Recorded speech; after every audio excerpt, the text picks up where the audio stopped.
Halo pemirsa Kitab Mawas Diri. Dalam video kali ini, saya akan membawakan sebuah pembahasan yang berjudul Suluk Abdul Jalil di bagian kedua. Dan semoga pembahasan ini dapat menjadi pengetahuan untuk kita semua.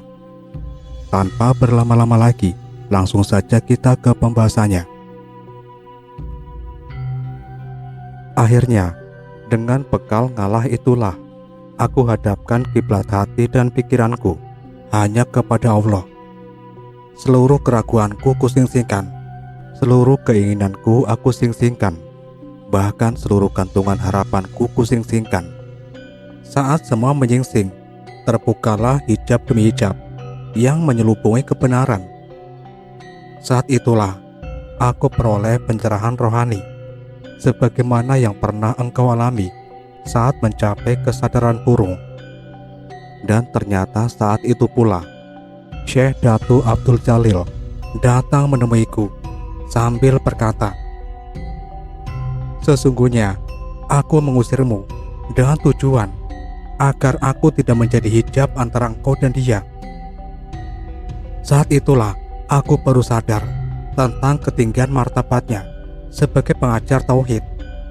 Bahkan setelah itu, ia menikahkan aku dengan putrinya, Zainab, sebagai lambang keberhasilanku dalam memperoleh pencerahan. Ia mengganti nama Zainab menjadi Ratu Arafah.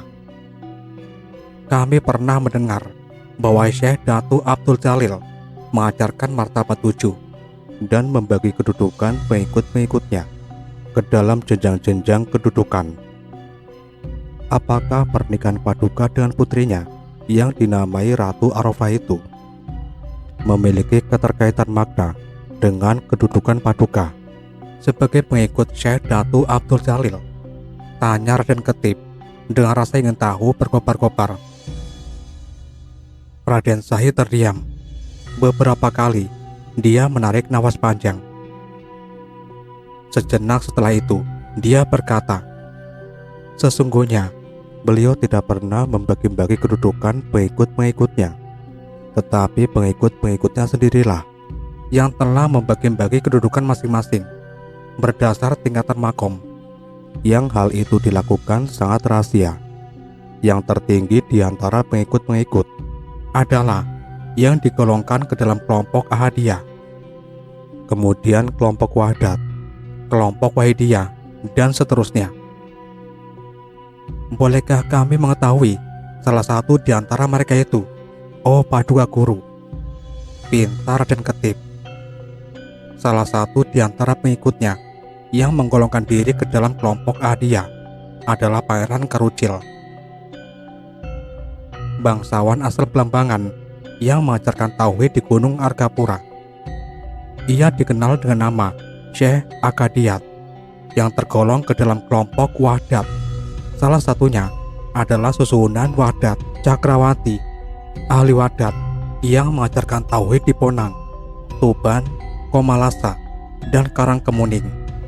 Yang tergolong kelompok Wahidiyah, salah satunya adalah Pangeran Pringgabaya yang mengajarkan tauhid di Pamotan. Yang cukup banyak di antara kelompok-kelompok tersebut adalah dari kelompok Wahidiyah. Mereka menjadi pengajar tauhid hingga keluar Nusa Jawa. Belakangan, aku mendengar kabar ada lagi kelompok Ruahan Arwah yang dipimpin Kiai Jasim Latif di Kabumian dan Kiai Mujasim di Mataram, kata Raden Syahid. Murid-murid Syekh Datu Abdul Jalil mengajar hingga keluar Nusa Jawa, gumam Raden Ketip. Ya, terutama setelah acaranya dilarang pada masa awal pemerintahan Trenggono, Sultan Demak yang sekarang. Saat itulah pengikut-pengikutnya meninggalkan kampung halaman dan menebar ke berbagai tempat di bumi Allah. Sebagai tanda bahwa mereka adalah pengikut Syekh Datu Abdul Jalil, mereka menamai kediaman barunya dengan Lemah Abang, Tanah Merah, Batu Merah, Selomira, Lemah Putih, Batu Putih, Lemah Ireng, Kemuning, Karangkemuning, dan Kajenar, ujar Raden Syahid. Kenapa ada merah, putih, hitam, dan kuning? Bukankah beliau hanya membuka duku lemah abang? Sesungguhnya yang ia buka bukan hanya duku lemah abang, melainkan 4 jenis duku yang di masa silam dikenal dengan sebutan catur bahasa Mandala. Ia mendirikan mandala-mandala yang dijadikan sebagai tempat berpijak bagi ajaran Islam di Nusa Jawa. Tetapi karena duku pertama yang ia buka adalah lemah abang, maka ia dikenal orang dengan sebutan Syekh Lemah Abang, Papa Raden Syahid. Mohon ampun Paduka Guru, apakah sesungguhnya makna sejati dari nama Lemah Abang? Raden Ketip ingin tahu, sebab banyak tempat yang bernama Lemah Abang, namun ternyata tanahnya tidak merah. Selain itu, kenapa pula Syekh Datuk Abdul Jalil disebut pula dengan nama Syekh Siti Jenar, yang bermakna sang guru rohani dari Tanah Kuning? Apakah makna merah dan kuning di dalam nama yang disandangnya? Raden Syahid tercenung beberapa saat mendapat pertanyaan dari Raden Ketip. Setelah menarik nafas berat beberapa kali, dia berkata dengan suara lain, "Nama Lemah Abang, Siti Brit, Siti Jenar, dan Lemah Kuning adalah nama-nama yang menyeratkan makna pengorbanan rahasia anak manusia demi lahirnya zaman baru. Nama-nama itu adalah tonggak-tonggak sejarah perubahan di suatu kurun zaman. Nama-nama yang tetap dikenang meski dibalut bermacam-macam gambaran membingungkan tentang maknanya. Hanya mereka yang memiliki kesadaran burung jua yang dapat mengetahui makna sejati di balik nama-nama itu." Yang kedua, keanehan-keanehan. Ketika gemuruh perubahan melanda bumi Pasundan, bagaikan bah membanjiri aliran sungai kehidupan, membobol kemandekan di Raja Galuh dan Dermayu, Abdul Jalil yang sedang berkeliling di berbagai tempat di Raja Galuh untuk menyampaikan ajaran Sesaidan, tiba-tiba memutuskan kembali ke gubuknya di Lemah Abang. Ia menarik diri dari hiruk-pikuk semangat perubahan manusia yang meluap-luap dan menyambar-nyambar dengan ganas itu. Ia menghindar dari gelegak semangat perubahan yang membuat orang-orang berkeliaran, berdesak-desakan, berhimpitan, jungkir balik, tumbang, bangkit kembali, dan kemudian berpacu menyongsong cakrawala baru yang penuh harapan. Ia ingin menjauh dari semua itu. Di dalam gubuknya yang selalu penuh sesak oleh murid, ia sering terlihat duduk merenung, menapak jejak-jejak yang telah dilewatinya. Di tengah perenungannya, menapaki jejak-jejak perubahan yang berliku itu, Abdul Jalil menyaksikan sebuah pemandangan yang membuat hatinya lega, namun sekaligus khawatir. Lega karena sebuah bentangan cakrawala baru yang gemilang dengan manusia. Hewan dan manusia saling berpacu untuk mewujudkan diri menjadi adi manusia. Tetapi ia juga khawatir karena di tengah gelombang perubahan itu, ia melihat terbuka celah-celah bagi sebuah kemungkinan buruk, di mana manusia-manusia yang menjelma menjadi bayangan dirwujud dalam adi manusia yang bakal menduduki puncak-puncak kekuasaan duniawi, akan rawan terperosok ke jurang nista, perbelahan diri sebagai Fir'aun. Di tengah perenungan menilai kembali liku-liku perubahan itu, tiba-tiba muncul Angga, wali Nagari Kuningan, di gubuk Abdul Jalil. Kemanakan Sri Mangana itu dengan bingung mengungkapkan kerumitan hidupnya yang nyaris tak bisa diatasinya. Dia mengaku seperti orang yang dibelit ular raksasa gaib. Dia merasa seolah-olah terkukung oleh kekuatan dahsyat yang tak kasat mata, sehingga untuk bernafas pun sulit. Semua seperti buntu kemanapun aku hendak melangkah, yang aku temukan adalah bentangan tembok besar. Bahkan, yang aku rasakan sekarang, aku seperti berada di dalam kuburan. Tubuhku seperti diimpit bumi. Aku benar-benar tersiksa. Oh saudaraku, tolonglah aku. Aku tidak mau mati dalam keadaan tidak tahu arah seperti ini, keluh Angga sambil memegangi kepalanya. Apa yang bisa kulakukan untuk membantumu, saudaraku terkasih? Tanya Abdul Jalil. Aku ingin engkau membayatku.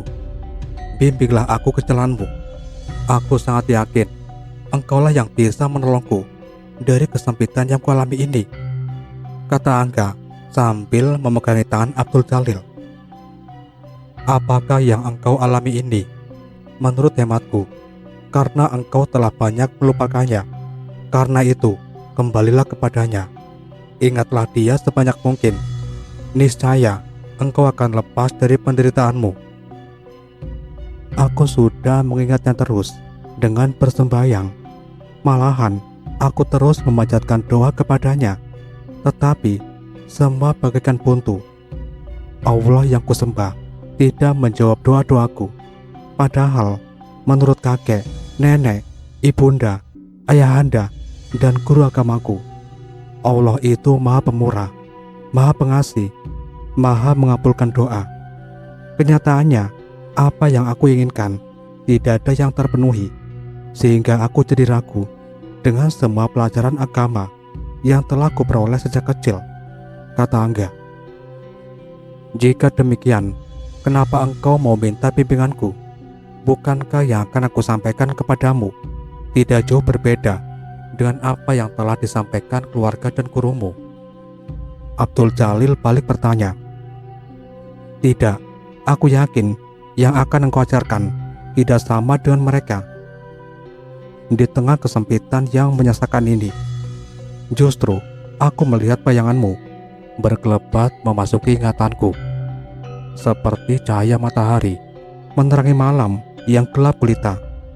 Aku yakin isyarat yang kuterima itu benar, meski selama ini yang kuingat tentangmu adalah kecemburuan dan kebencian. Aku yakin hanya engkaulah yang bisa menunjukkan jalan kebenaran, sehingga aku terlepas dari himpitan kehidupan yang menyiksa ini, kata Angga tiba-tiba merangkul lutut Abdul Jalil. Tegaklah dengan gagah menghadapi tantangan hidup, oh saudaraku, kata Abdul Jalil menegakkan badan Angga. Aku tidak keberatan membimbingmu ke jalan kebenaran, asalkan engkau mau menerima syarat utamanya. Apakah syarat itu, oh saudaraku? Tanya Angga ingin tahu. Pertama-tama, engkau harus keluar dari dirimu. Maksudku, engkau harus bersedia meninggalkan segala sesuatu yang engkau miliki di dunia ini, terutama keakuanmu yang kerdil. Sebab keakuanmu yang kerdil itulah yang selama ini telah membuatmu keliru dalam memahami keberadaannya. Apapun yang kau tunjukkan akan kujalankan, apapun tantangannya. Sebagaimana prinsip Abdul Jalil bahwa masalah baiat adalah masalah kesadaran pribadi akibat tergugahnya hati nurani, ia pun membaiat Angga dan mengajarkan jalan lurus sabil huda sesuai ajaran Tarikat Akmaliyah. Abdul Jalil berharap dengan setia menekuni jalan yang diajarkannya, sang burung gagak akan menjelma sebagai raja wali, raja di Raja Burung, pecinta angkasa kesunyian yang perkasa. Tetapi keterbukaan Abdul Jalil dalam menerima Angga sebagai pengikut rohani ternyata dianggap sebagai sesuatu yang kurang tepat, sehingga menimbulkan ketidaksukaan pengikutnya yang lain.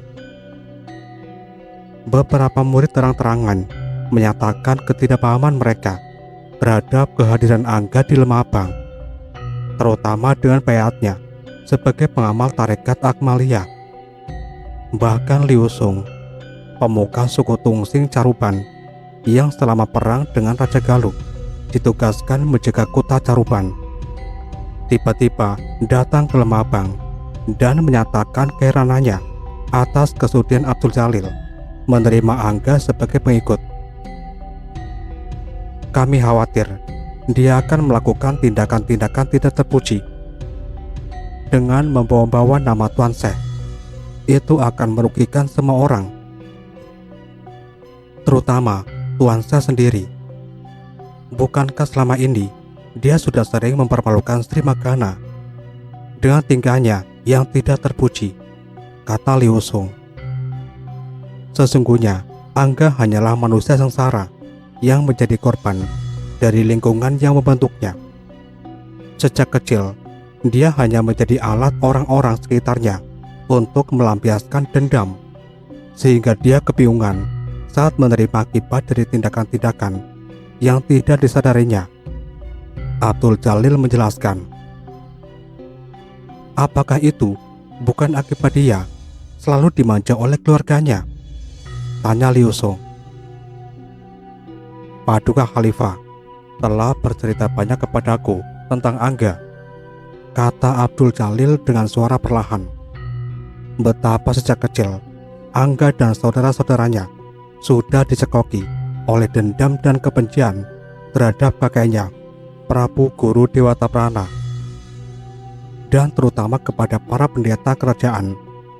Itu sebabnya dalam setiap perbedaan sekecil apapun dengan pihak kerajaan Sunda selalu ditanggapinya secara berlebihan, seolah-olah Maharaja Sunda dan semua kekuatan pendukungnya adalah musuh utama yang harus dibinasakan. Kenapa bisa begitu Tuan Syekh? Bukankah Prabu Guru Dewata Prana itu kakeknya? Kenapa pula dia sangat membenci pendeta-pendeta kerajaan? Ini sebenarnya rahasia keluarga. Tetapi kalau kita mengetahuinya, maka kita akan paham kenapa Angga dan saudara-saudaranya begitu membenci kakek dan kerabatnya, terutama pendeta-pendeta kerajaan. Bolehkah saya sedikit mengetahuinya? Tanya Liu Sung penasaran. Cerita kebencian keluarga Angga itu bermula dari kisah lama tentang nenek Angga yang bernama Jata Merenap, yaitu selir Prabu Guru Dewata Prana yang oleh orang-orang Caruban dipanggil dengan nama Aji Putih. Sebutan Aji Putih itu sesungguhnya bukan tanpa alasan. Beberapa waktu sebelum kelahiran putrinya yang kelak diberi nama Dewi Siliwangi, Prabu Guru Dewata Prana bermimpi buruk bahwa dari dalam keratonnya tiba-tiba muncul mata air yang berbual-bual. Ya makin lama, airnya makin menggenangi seluruh keraton. Bahkan air itu berubah menjadi bah yang melanda seluruh wilayah kerajaan. Maharaja dan keluarga beserta seluruh kawulo hanyut tersapu bah.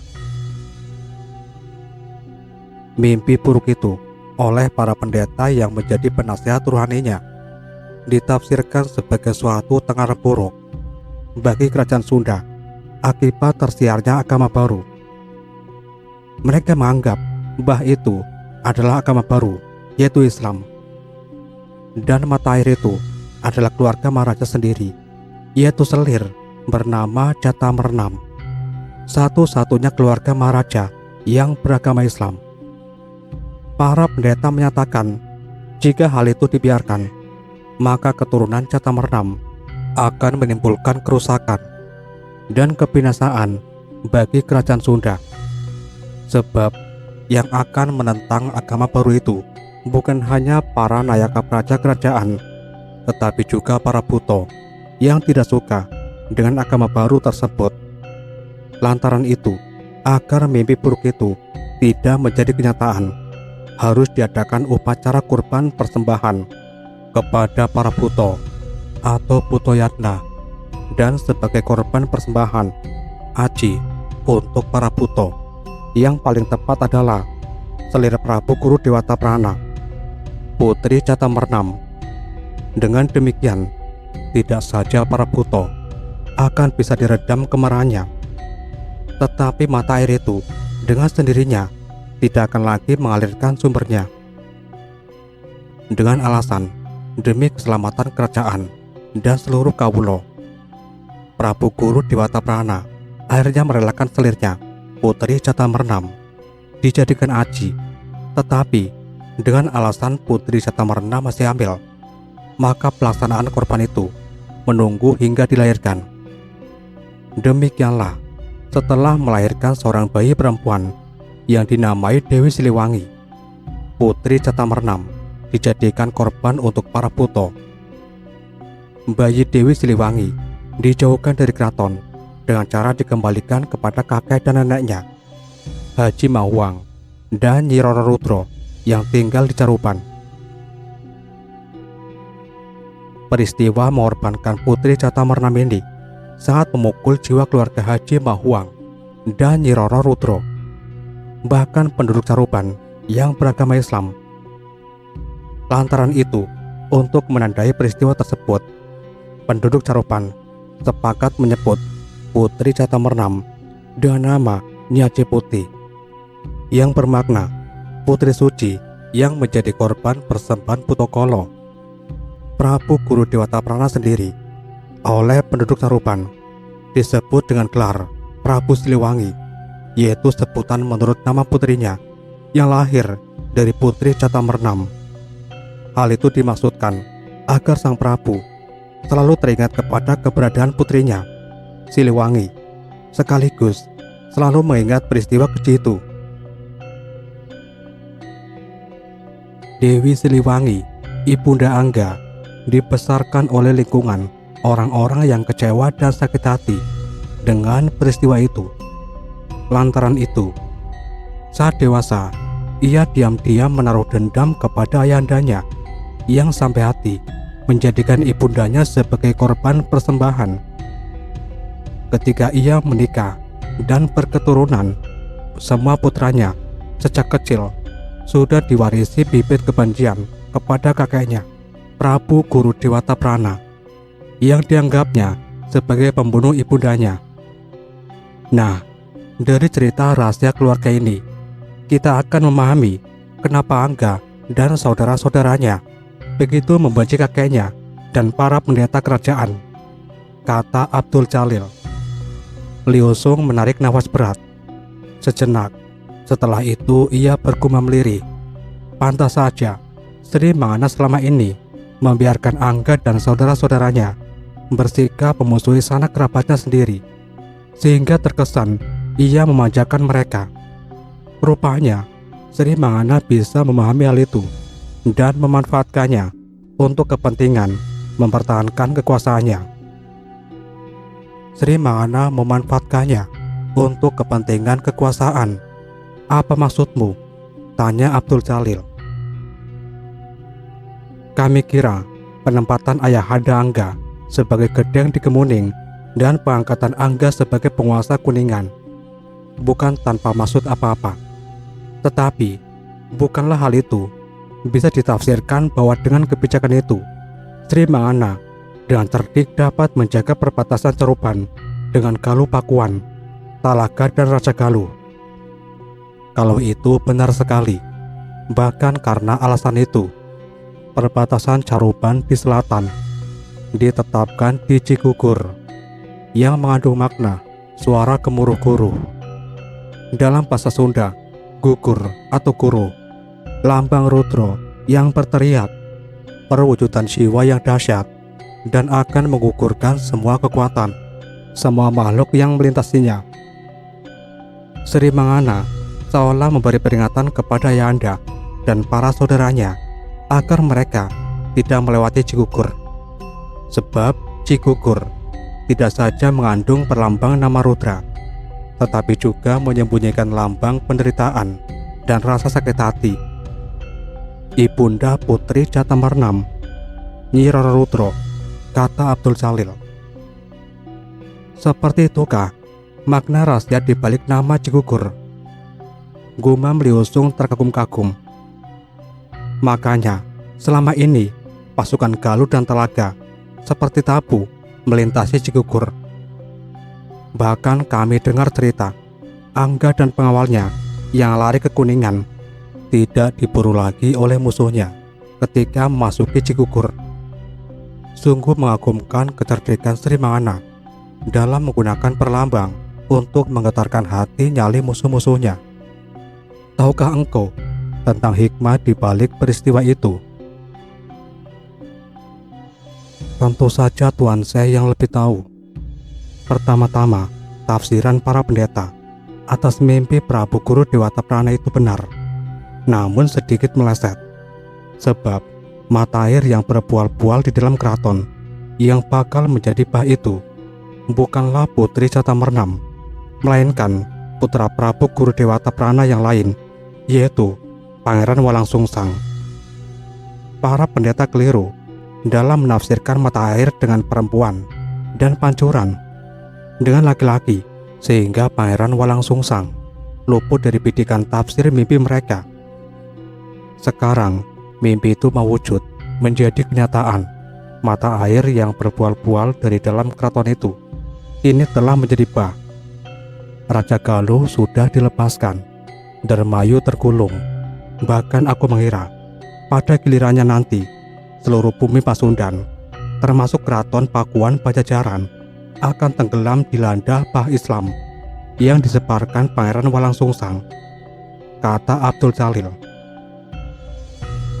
Apakah itu berarti bahwa usaha apapun yang dilakukan manusia pada dasarnya tidak dapat menolak takdir ilahi? Begitukah Tuan Syekh? Tanya Liu Sung. Itulah makna hakiki dari peristiwa itu, tegas Abdul Jalil. Pada dasarnya, manusia tidak memiliki kehendak apapun kecuali apa yang dikehendaki Allah. Quran Surat At-Takwir ayat 29. Lantaran itu, sekeras apapun perjuangan seorang dalam berusaha, menurut para arif billah, tidak akan menembus tirai takdir. Sawabik Al-Himami, La Takhiru, Aswar Al-Aqdar. Jika demikian, sungguh kasihan Angga dan keluarganya yang masih belum dibebaskannya dari tekaman dendam yang merusak jiwa, kata Liu Sung. Lantaran itu, aku menerima kehadirannya dengan rasa syukur dan kemudian memenuhi keinginannya untuk dibaiat. Aku yakin kehadirannya ke sini bukanlah atas kehendaknya sendiri, melainkan atas kehendaknya jua. Aku yakin Allah akan mengakhiri semua dendam yang menguasai jiwanya dengan lantaran amalia yang kuajarkan. Mudah-mudahan semua kotoran jiwa Angga akan bisa disucikan, sehingga dia secepatnya sadar jika dendam kesumat itu hanya membuat rusaknya jiwa, kata Abdul Jalil.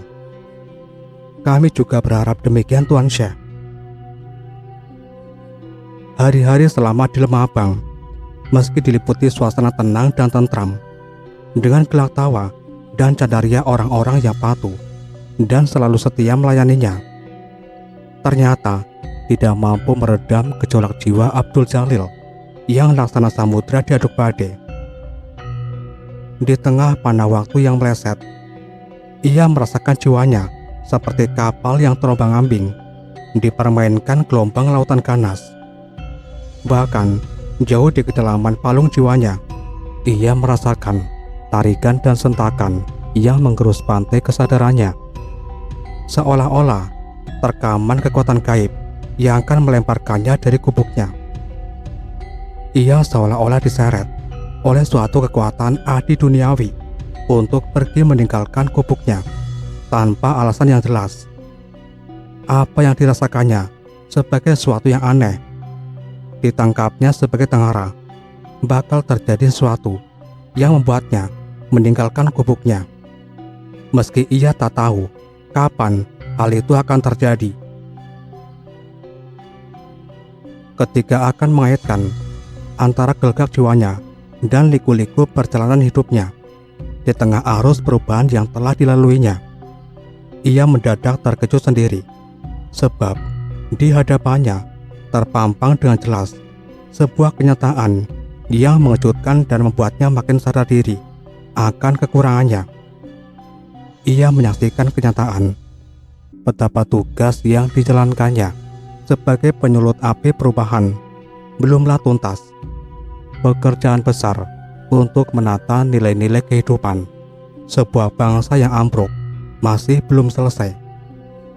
Kenyataan itu membuatnya sadar, sekalipun setiap usai memimpin sembahyang Isya, ia juga selalu mengajarkan kepada murid-muridnya tentang jalan lurus, sabil huda, bagi manusia di dalam menuju kebenaran, yaitu jalan lurus yang membebaskan manusia dari rasa takut atas segala sesuatu selain yang maha benar, yang membebaskan manusia dari keputusasaan, yang membebaskan manusia dari perangkap penderitaan dan kesengsaraan, yang membebaskan manusia dari kejahilan, yang membebaskan manusia dari khayalan sesat tentang kematian maupun kehidupan, yang menuntun manusia pada kebenaran hakiki. Pada kenyataannya, ia tetap merasakan betapa semua itu masih belum cukup. Ya, ia merasa masih belum cukup memberi kepada manusia. Ia merasa selama ini masih belum cukup menyampaikan kebenaran hakiki kepada manusia. Ia merasa betapa masih cukup banyak tugas yang diembannya dalam membentangkan cakrawala baru itu yang belum terselesaikan dan bahkan terbengkalai.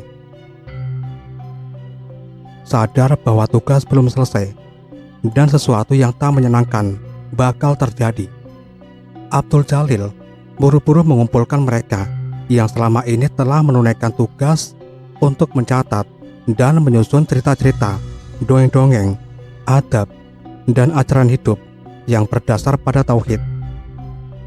Karena mereka itulah yang bakal digunakan untuk memperkuat nilai-nilai baru yang telah ditebarnya, yaitu nilai-nilai baru berdasar penghormatan dan keseimbangan yang bakal menggantikan nilai-nilai lama yang sudah tidak sesuai tuntutan perubahan.